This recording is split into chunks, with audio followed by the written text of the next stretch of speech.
Hey folks, Brent Fikowski here, Propel Program, August 25th to August 31st.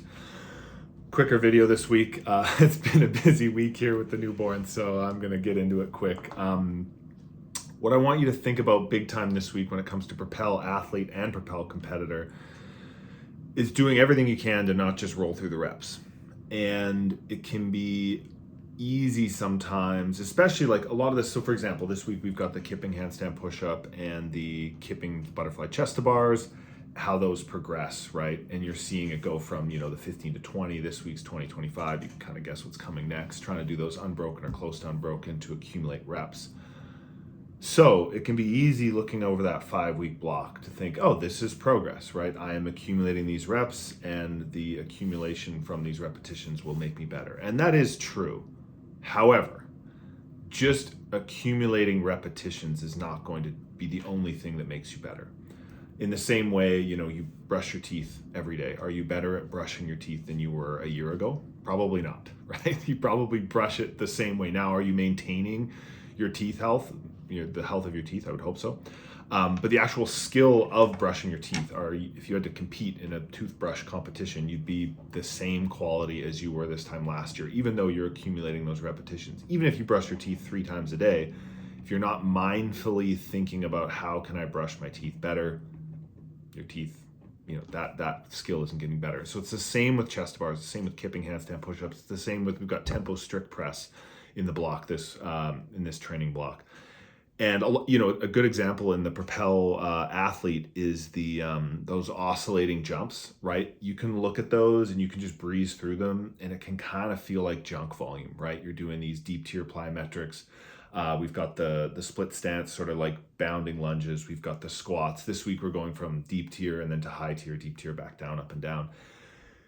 And if you're just kind of rolling through those, you're going to think, okay, whatever, like I didn't get better there. But if you're really mindfully thinking about, your connection there, maybe you're grabbing a mirror and watching yourself, maybe you're filming, you're looking at last week's, you're just being really intentional about that movement. You're making notes, all of that stuff. That's where you're going to get the magic, right? That is how you actually improve over the course of 5 weeks, and then over the course of 5 months, and over the course of 5 years.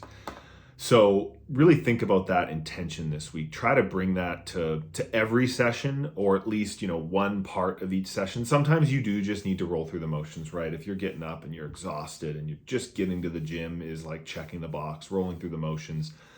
That is good too. It's a hell of a lot better than not going. But as much as possible, try to squeeze a little bit something extra out of the words written on the page this week when you perform them.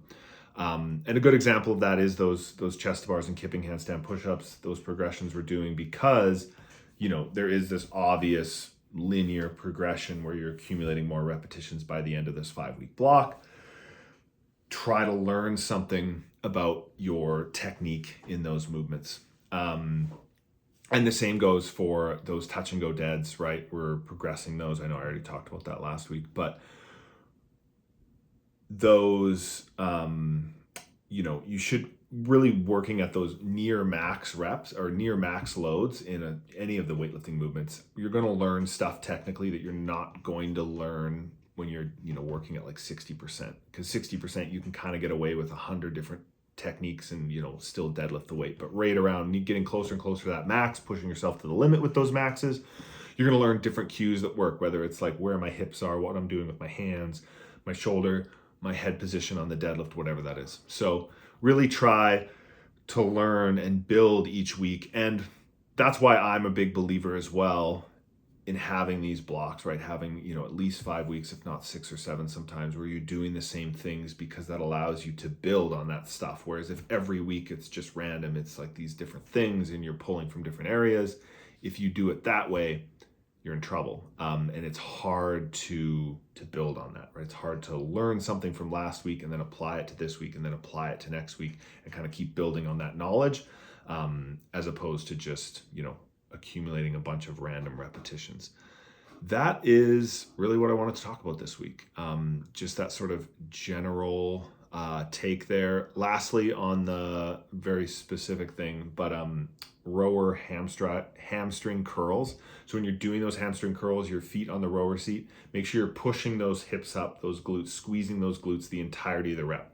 That's going to be the most effective way to do those hamstring curls. It's a little harder. It's easy to let those hips sag, but try to push those hips up as much as you can with as little arch in your low back as possible. So keep that core tight, hollow, but still push those hips up.